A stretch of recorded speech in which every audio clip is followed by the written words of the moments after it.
Não, o capítulo 4 nós vamos na semana que vem. Eu falei que nós vamos acabar o capítulo 3.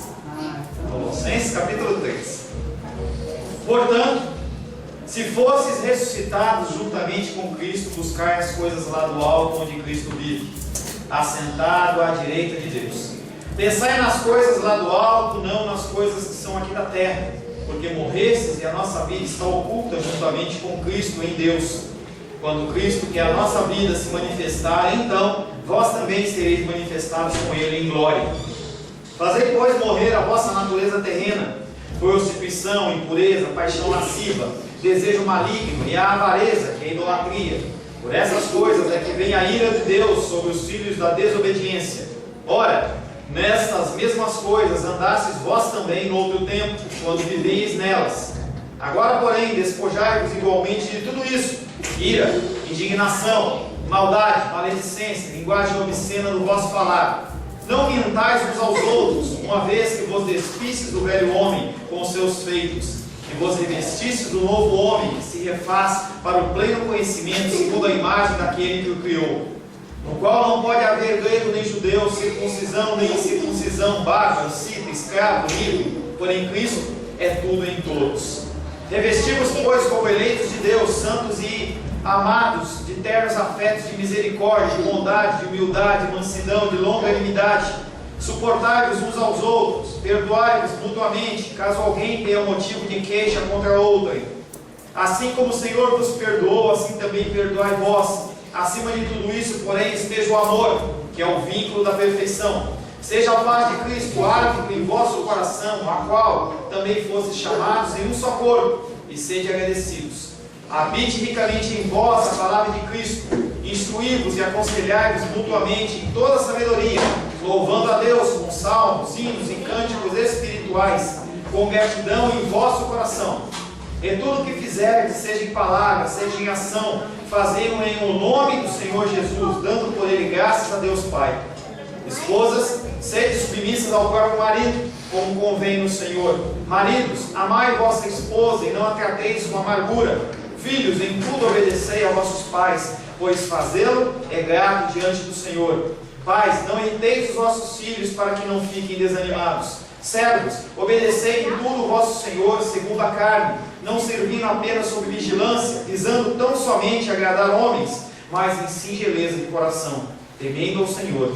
Tudo quanto fizerdes, fazei-o de todo o coração, como para o Senhor e não para homens, cientes de que recebereis do Senhor a recompensa da herança. A Cristo, o Senhor, é que estáis servindo. Pois aquele que faz injustiça receberá em troco a injustiça feita, e nisso não há acepção de pessoas. Palavra do Senhor, amém? Senhor, em nome de Jesus, lemos a Tua palavra. Lemos, Pai querido, por algum tempo, Pai querido, esse capítulo 3, e neste dia nós o encerramos. Sabemos que o Senhor tem mais uma mensagem direcionada, Pai querido, ao nosso coração. Não para acalmá-lo, não para trazer, Pai querido, comodidade, mas para gerar em nós, Pai querido, confronto, transformação, mudança, conformação aos Teus desejos e os Teus desígnios.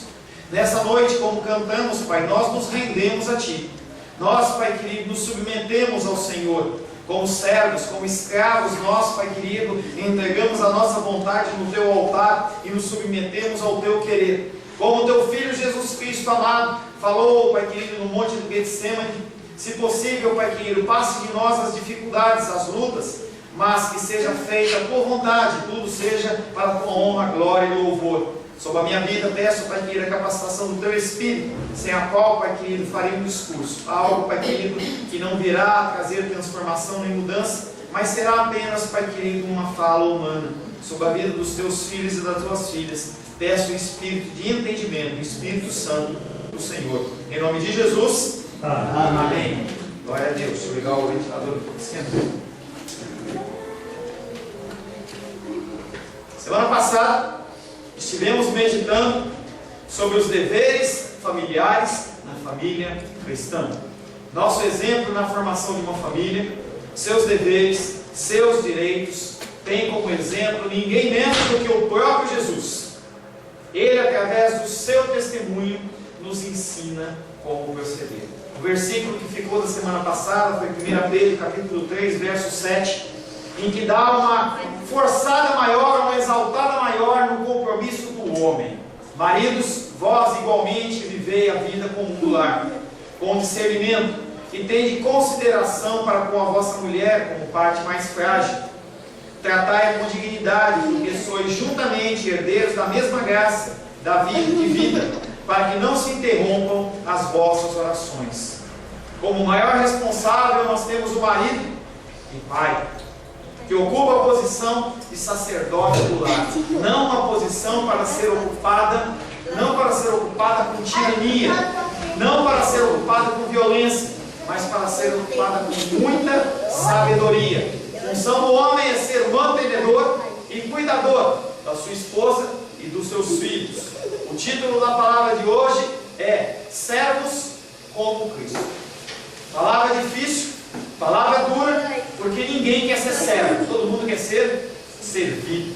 Como é bom você chegar no restaurante, chegar num lugar em que você vai ser servido. E aí o garçom chega para você e fala assim: o que você deseja, senhor? O que você deseja, senhora? Eis a carta de vinhos, eis a carta de alimentos. E você escolhe aquele comida bem bonitinha no prato. Você acaba de comer, deixa o prato em cima da mesa, levanta e vai embora. Nós não somos chamados para sermos servidos. Nós somos chamados para sermos servos. Colossenses capítulo 3, verso 22 diz: servos, obedecei em tudo vossos senhores deste mundo, não quando vigiados, como para agradar a homens, mas em simplicidade de coração, no temor do Senhor. Servos ou escravos? Servos ou escravos? Os dois termos se referem no contexto dessa palavra a pessoas de um baixo grau social, não só um baixo grau social, mas um menor grau social. Era aquele que executava as piores tarefas, era aquele que executava as tarefas em submissão, é aquele que não tinha direito a opinar nada. No Antigo Testamento nós temos a figura de um servo diferente, que é o servo da orelha furada. Ele não furava a orelha para usar brinco, nem piercing, nem alargador. Mas ele tinha a seguinte história. Havia o costume que quando você tinha uma dívida com alguém, você não conseguisse pagar, você podia se emprestar, digamos assim, como escravo por um período de tempo pré-determinado. Então se levantava o custo de um homem trabalhando. Então se eu devesse 1.000 e o custo do homem diário fosse 100, eu trabalharia 10 dias. E aí ia sendo fazendo essa conta, e essa pessoa poderia ficar escravo por 1 ano, por 2 anos, por 3 anos, com alguns limites. Mas se aquele homem, aquela mulher, em especial o homem, naquele momento, ele fosse o momento dele ser liberto, e ele olhasse para o seu Senhor e falasse assim: como eu sou muito bem tratado por essa pessoa. Essa pessoa, apesar de eu ser servo, apesar de eu ser escravo, ele me trata muito bem. Eu como muito melhor aqui do que eu comia na minha casa. Eu me visto muito melhor aqui do que eu me vestia na minha casa. Aqui eu conheci a minha esposa, aqui eu conheci meu marido, eu formei uma família, mesmo como escravo. O que eu vou fazer sozinho? Então ele olhava para o seu Senhor e falava assim: olha, o tempo está se filando, mas eu não quero ser servo, não quero ser livre, eu quero continuar a ser servo.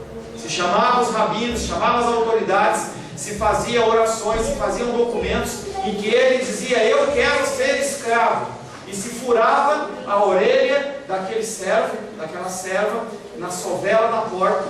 E a partir daquele momento, aquele homem e aquela mulher viravam escravo para sempre. Talvez seja uma história similar a você. Quando você recebeu Jesus Cristo no seu coração, você parou de ter vontade. Você tem Jesus Cristo como seu Salvador, sim, mas Ele também é o seu Senhor. E o que Ele manda, você tem que fazer, porque senão Ele não é o seu Senhor. Se Ele fala, se você diz que o ama, acho que o Sebastião leu esse texto, se você diz que ama a Deus e não o obedece, você está mentindo. Ele não é o seu Senhor. Muitas pessoas vivem dentro da igreja como Jesus Cristo, como tudo, menos o seu Senhor. Quando é a hora de você obedecer, as pessoas simplesmente fogem.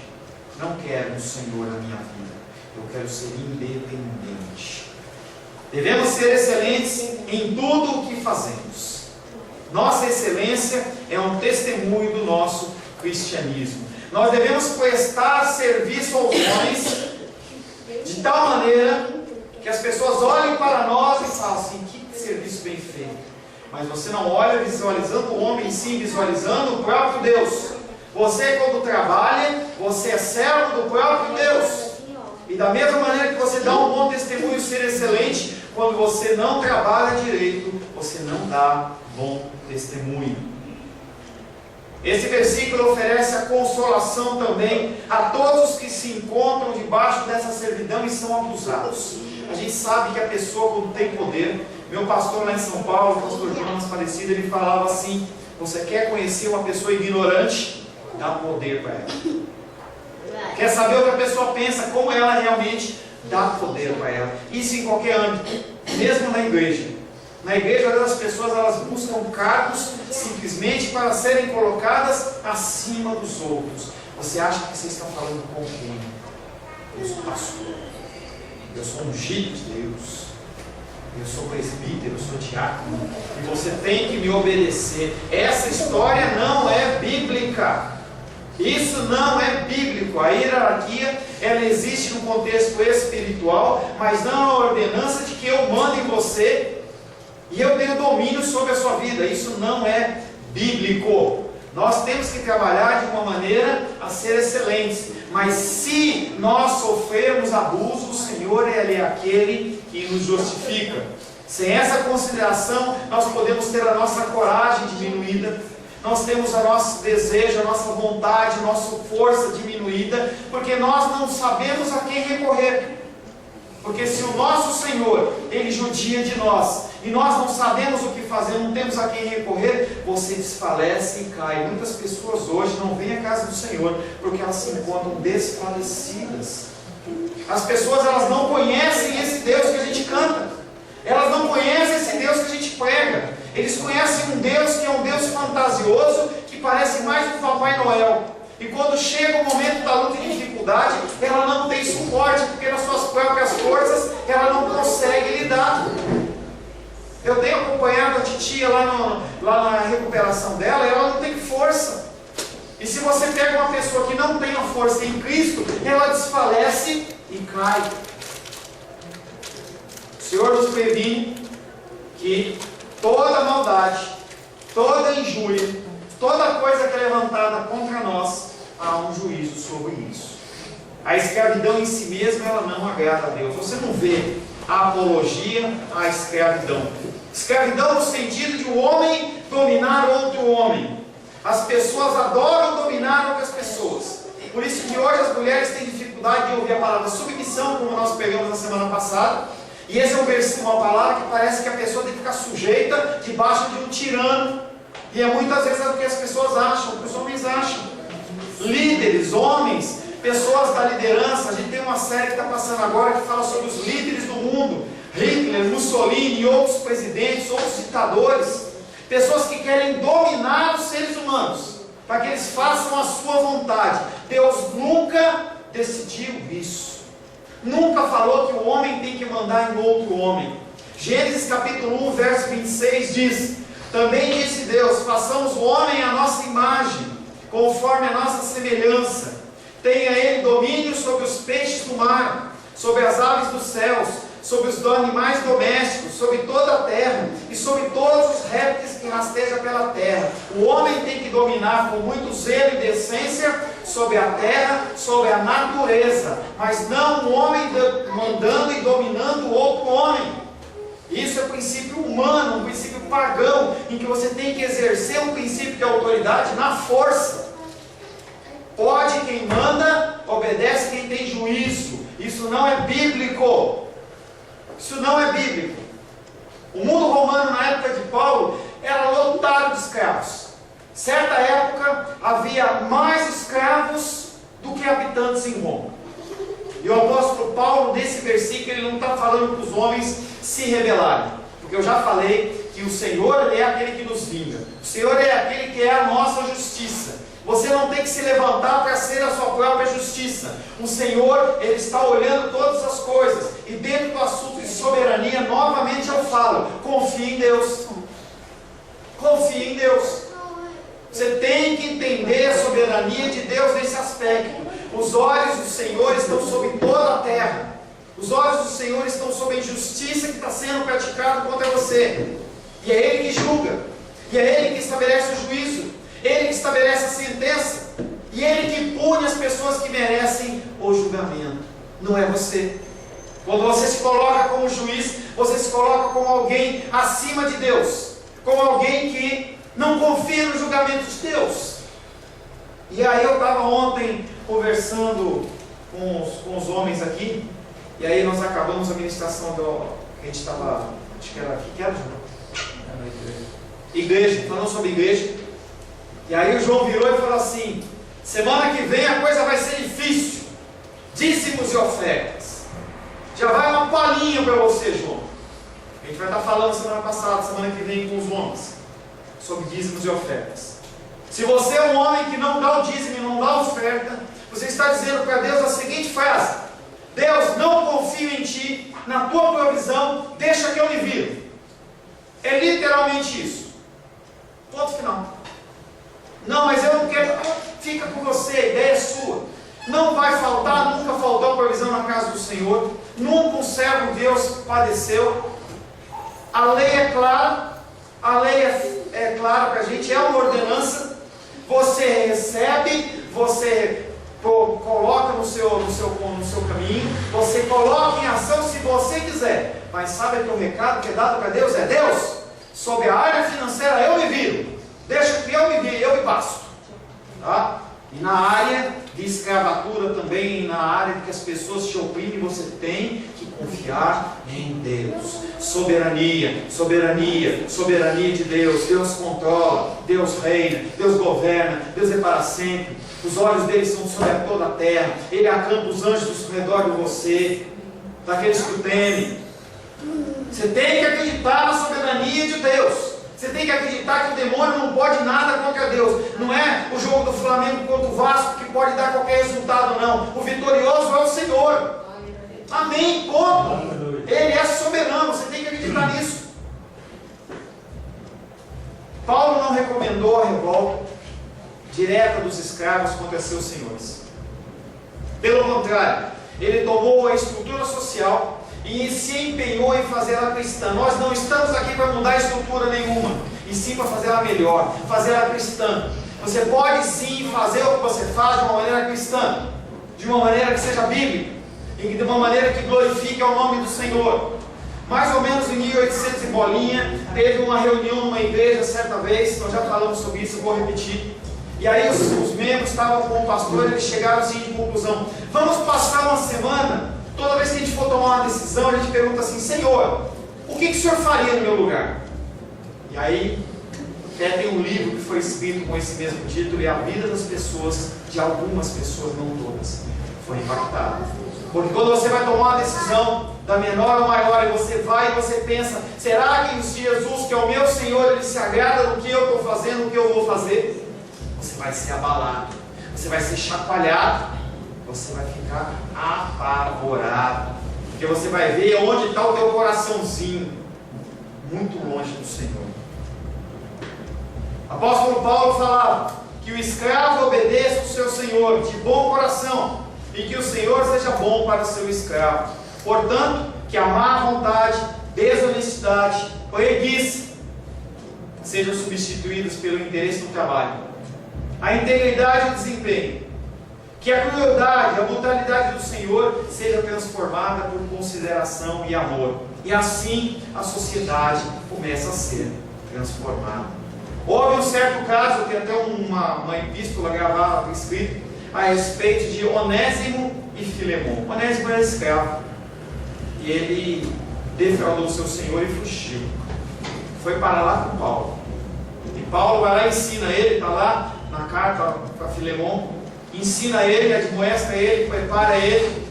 E quando o Onésimo acha que está tudo certinho, achando que está tudo beleza, Paulo fala assim: agora que você já conhece a palavra, você volta para ela. Mas ele vai me matar. Se matar, matou. Mas você tem que ir lá, tem que pedir perdão para o seu Senhor e tem que corrigir tudo que você fez de errado. E aí Paulo escreve uma carta de encaminhamento para ele, pedindo misericórdia sobre a vida daquele homem.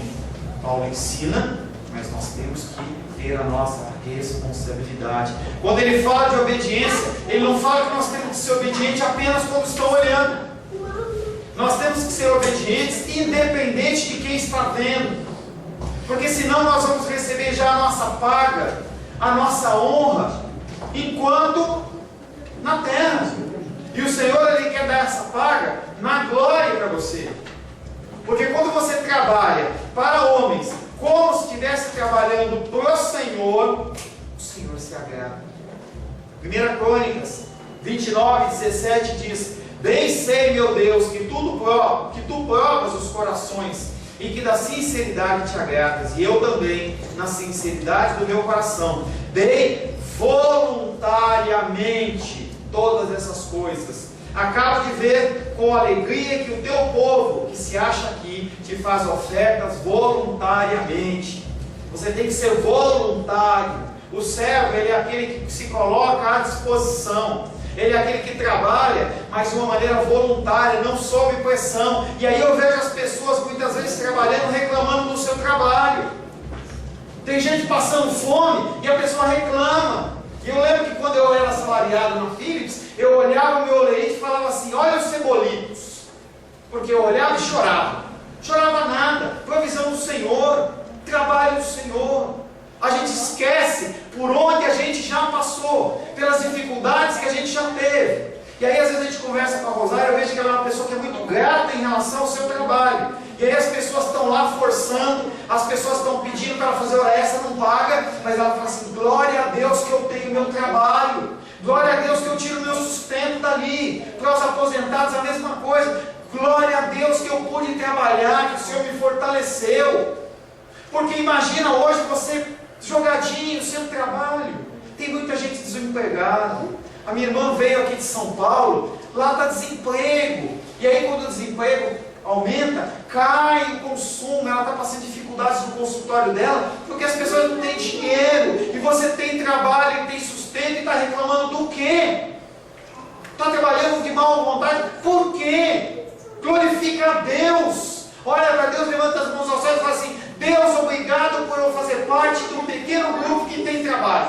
Aleluia. Obrigado, Senhor. Eu não gosto de o que eu faço, mas eu tenho que agradecer ao Senhor porque eu tenho sustento. Eu posso dar comida para minha família. Eu posso dar saúde para minha família. Eu posso ser um sacerdote do lar. Para de reclamar do teu sustento. Para de reclamar do seu trabalho. Glorifica a Deus pelo que o Senhor tem te dado. Colossenses 3, 23 e 24 fala sobre isso. Tudo quanto fizeres, fazei-o de todo o coração, como para o Senhor e não para homens, cientes de que recebereis do Senhor a herança como recompensa. A Cristo, o Senhor, é que estais servindo. Saiba que o trabalho, toda a autoridade, ela é delegada pelo Senhor. Se você tem um chefe, quem colocou lá foi o Senhor. E você tem que glorificar Deus por isso. Se você tem um marido, ele colocou do teu lado, você aprenda de alguma maneira, alguma coisa. Aprenda. Aprenda. No trabalho, sejam excelentes, como Daniel era. Não permita que as pessoas achem ocasião em nada sobre a sua vida. Em nada. Sejam excelentes, como para o Senhor e não para os homens. No Espírito, as pessoas deixam de ser escravas quando elas entendem que o que elas estão fazendo não é para homem. Elas estão fazendo para o Senhor. Então, se você está fazendo qualquer tipo de trabalho, não se sinta oprimido. Eu tenho que fazer isso, eu tenho que fazer aquilo outro. Não, fala assim: Senhor, eu estou fazendo para Ti, eu vou fazer o melhor. Eu quero servir água para a glória do Senhor. Todo mundo, antes de ter ministério na casa do Senhor, ele tinha que ser diácono. Tinha que servir água, tinha que estar pronto a limpar uma mesa, limpar uma cadeira, chegar antes para recolher papel higiênico. Trabalho que esse era o trabalho dos levitas. Os levitas, eles gostam que é só tocar. As pessoas fazem: eu sou levita. Chega na casa do Senhor, monta o instrumento, toca. Mas os levitas mesmo, daquela época, eles não eram as pessoas que tocavam, eram as pessoas que mantinham o templo limpo, organizado. Eu não estou falando para o João e para o Luiz fazer isso, não é isso que eu estou falando. Eu estou falando que a gente tem que ser servo. A gente tem que ser servo. A gente tem que parar essa soberba nossa, achar que a gente é melhor do que os outros. Abaixa a tua cabeça, porque você está aqui hoje, você está salvo pela graça e misericórdia do Senhor, única e exclusivamente. E você é servo do Senhor. E aí no meu e-mail, eu coloco assim lá no meu cabeçalho embaixo: escravo do Deus Altíssimo. As pessoas ficam indignadas com isso. Eu não sou escravo. Como você não é escravo? Não, eu não sou escravo. Ele é papai. Ele é papai. Mas a partir do momento que você recebe Ele como Senhor e Salvador, Ele é teu Senhor. Ele determina, Ele reina, Ele é para sempre. Ele é o Amém. Um dos nomes do nosso Jesus, Ele é o Amém. É o ponto final. Quando tudo encerrar, Jesus. Em vez de falar Amém, fala Jesus. É o Amém. Esse era o melhor conselho que se poderia dar a um escravo. Seja feliz como se estivesse trabalhando para o seu Senhor. E por meio dessa cooperação de todo o coração para com o seu Senhor, prestando-lhe obediência em todos os sentidos, e estando seu patrão plenamente ciente do fato que você está trabalhando num regime inóspito, num regime forte, e ele olha para você e fala assim: esse homem e essa mulher estão fazendo excelente, ganhando o que eles ganham, e são cristãos. Essa religião, esse cristianismo deve ser coisa boa. Deve ser coisa boa, porque eu não vejo fulano reclamar. Esse fulano está sempre com um sorriso no rosto. Sabe aquela pessoa que está sempre com um sorriso no rosto? Sempre pronta a receber. Uma pessoa que eu vejo assim é Naldinho. Quando chega na casa dela, se tem 10 para comer, se tem 20 para comer, ela vai lá, dá o jeitinho dela, conversa com ela, vai lá, dá o jeitinho, não se apavora, sempre um sorriso no rosto. Pelo menos eu recebo. Não sei se é porque eu sou ungido, né? Você também, né? Entendeu? Tem pessoas que a gente chega na casa e a gente se alegra. A gente se alegra da pessoa. A pessoa fica feliz em te servir. Fica feliz. A minha tia é uma pessoa que ela se alegra em servir. E a minha briga com ela, eu vou falar assim: não briga com a sua tia.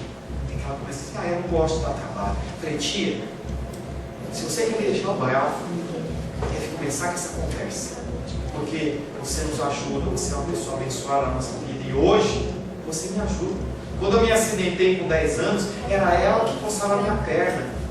Entendeu? Então hoje é o tempo de eu cuidar dela. Mas a pessoa quando é serva, ela fica incomodada, ela quer ajudar, ela não quer ser ajudada. Esse tipo de pessoa é uma pessoa que é serva. Serva. Mesmo a salvação sendo pela graça, não pelas obras, tudo que você vier fazer aqui na terra para o seu próximo, ou para qualquer pessoa, não vai te salvar, não vai gerar salvação. Tá? Se fosse assim, certas religiões que praticam apenas a ação social, elas seriam salvas. Mas você recebe uma recompensa pelas coisas que você faz aqui na terra. Tito 3,5 diz: não por obras de justiça praticadas por nós, mas segundo sua misericórdia. Ele nos salvou mediante o lavar regenerador e renovador do Espírito Santo. Essa graciosa recompensa da vida eterna será dada segundo as obras, conforme 2 Coríntios 5,10. Abre aí. 2 Coríntios capítulo 5, verso 10.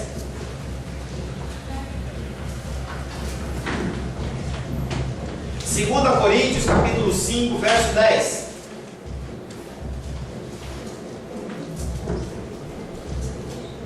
Porque importa que todos nós compareçamos perante o tribunal de Cristo. Você vai comparecer ao tribunal de Cristo? Se Deus assim o permitir. Esse tribunal é para os salvos, tá? Porque importa que todos nós compareçamos perante o tribunal de Cristo, para que cada um receba o bem, receba segundo o bem ou o mal que tiver feito por meio do corpo. Está falando sobre a herança. Além do mais, a recompensa é a herança. E aí implica nas seguintes ideias. Primeira, ela é uma bênção do Senhor, é uma dádiva. Você não trabalha para ganhar uma herança. Você já viu alguém que trabalha para receber uma herança? Não. A pessoa recebe uma herança como uma dádiva. E essa recompensa nossa é uma dádiva do Senhor. Ela é inalienável. O que é isso? Você não pode passar para outra. Você não pode alienar ela. Não tem como. Hebreus 9,15 diz: por isso mesmo, ele é o mediador da nova aliança, a fim de que, intervindo a morte para a remissão das transgressões que havia sobre a primeira aliança, recebam a promessa da eterna herança aqueles que têm sido chamados. É inalienável. E a terceira ela foi designada para a pessoa que a recebe, e nesse sentido é sua por direito. Você foi designado por Deus para receber uma herança. Você não pode fazer nada a não ser orar e declarar a palavra para as pessoas. As pessoas que não vão ser salvas, as pessoas que não vão aceitar Cristo como Salvador, não é responsabilidade sua, mas é responsabilidade sim você falar do amor. É responsabilidade sua sim você falar do amor. Isaías 1,27 diz: Sião será redimida pelo direito e os que se arrependem pela justiça. Os escravos, por via de regra, não são herdeiros. Ninguém que é escravo é herdeiro como uma regra. E aí está o exemplo lá de Abraão, em Gênesis 15:3, que diz: disse mais Abraão: a mim não me concedeste, Abraão falando com Deus, a mim não me concedeste descendência, e um servo nascido na minha casa será o meu herdeiro. Será nada. Deus tinha outro plano. Abraão estava choramingando. Não ia ser nada da... Como é que é o nome do... Alguém lembra quem que era o servo dele lá? Da Macena. Não lembro. Tinha Hã? Eu não lembro. Tinha uma pessoa que era um servo dele lá que ia assumir porque ele não tinha filho. Paulo está se referindo para aqueles que herdam.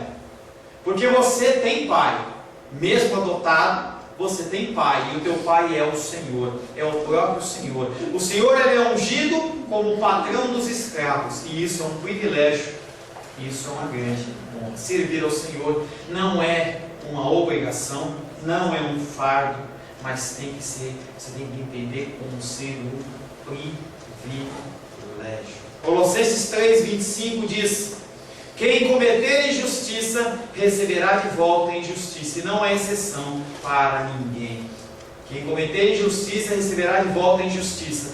E não é, mas eu sou pastor, eu sou presbítero, eu sou diácono, eu sou do louvor, então não vai acontecer nada comigo, porque Deus é amor. Engano seu. O texto diz: aquele que cometer injustiça recebe de volta injustiça. E é uma versão contrária de um outro versículo, que é Efésios capítulo 6, versos 7 e 8, que diz: servindo de boa vontade como ao Senhor e não como a homens, certos de que cada um, se fizer alguma coisa boa, receberá isso outra vez do Senhor. Agora, se você não fizer uma coisa boa, você não vai receber uma coisa boa, você vai receber também uma coisa ruim. E isso é tanto para servo, tanto para livre. É para todo tipo de pessoa. Se o escravo falhar em considerar as admoestações dadas, se você como filho, se você como servo do seu Senhor, não atentar para isso, você vai ter um juízo mais duro. Você vai deixar de receber uma recompensa. E eu não estou falando de salvação, eu estou falando de uma recompensa eterna que o Senhor tem separado para aqueles que o servem. Gálatas 6,7 diz: não vos enganeis, de Deus não se zomba, pois aquilo que o homem semear, isso também colherá. Se você planta o mal, você colhe o mal. Se você planta amor, você recebe amor.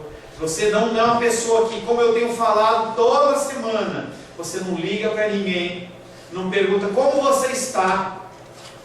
Quando você estiver enfermo, quando você estiver sozinho, você pode ter certeza que também ninguém vai te ligar. A mesma coisa que você planta, você recebe em troca. E isso se aplica a todo mundo, inclusive escravo. Não importa quem seja, se aplica a todo o Senhor, porque em Deus não existe acepção de pessoas. Levítico 19:15 diz: não farás injustiça no juízo, nem favorecendo o pobre, nem comprazendo ao grande. Com justiça julgarás o teu próximo. Mesmo peso, mesma medida, não pesos diferentes para qualquer pessoa. Em Atos 10:34, porque eu gosto de pegar sempre o versículo do Novo Testamento e do Velho Testamento, porque senão a pessoa fala assim, não pastor, isso aí já ficou para trás. As pessoas adoram olhar para o Antigo Testamento e falar, isso aí ficou para trás, é antigo, eu não tenho que seguir isso. Atos 10:34 diz, então falou Pedro dizendo, reconheço por verdade que Deus não faz acepção de pessoas. Ele olha para você, ele olha para o injusto, ele olha para o ímpio e há julgamento, há correção. Quando você peca, há consequências. E agora eu vou falar uma palavra para os servos. Se você é servo, receba. Se você não é servo, você pode fazer que nem as crianças fazem, ó. Você tampa o ouvido assim para você não ouvir, tá bom? Para os servos, primeira coisa, sirvamos com alegria. Tira essa cara amarrada da sua cara. Sirva com alegria. Segundo, sirva sem interesse. Sirva sem esperar reconhecimento. Sirva sem esperar alguém bater nas suas costas e falar assim, bom trabalho. Procure oportunidades para servir. Procure oportunidades para servir. Não espere as pessoas chegarem em você. Se coloque à disposição. Posso fazer algo? Posso ajudar em algo? Você está precisando de ajuda em alguma coisa? Quarta, sirva quando não tiver ninguém olhando. Sirva quando não tiver ninguém olhando. Não espere reconhecimento humano. Não deixe para fazer as coisas só quando as pessoas estiverem olhando. Porque se você fizer assim, as pessoas vão falar assim, como você é legal e você já recebeu a sua recompensa no meio dos homens. E o último, servir a Cristo não é um trabalho, mas é um privilégio. Cantar ao Senhor é um privilégio. Pregar em nome do Senhor é um privilégio. Limpar a casa do Senhor é um privilégio. Passar a transparência é um privilégio. É um privilégio. Feche seus olhos. Amém. Senhor Deus, Tu és santo, maravilhoso e bendito.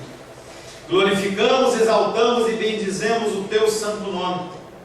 Através da Tua graça, através da Tua misericórdia, o Senhor nos escolheu para sermos servos. Muitas pessoas não são escolhidas para ser servos, mas nós temos esse privilégio. Convence-nos, constrange-nos, move-nos, Pai, a sermos servos fiéis, obedientes, Pai, à Tua palavra.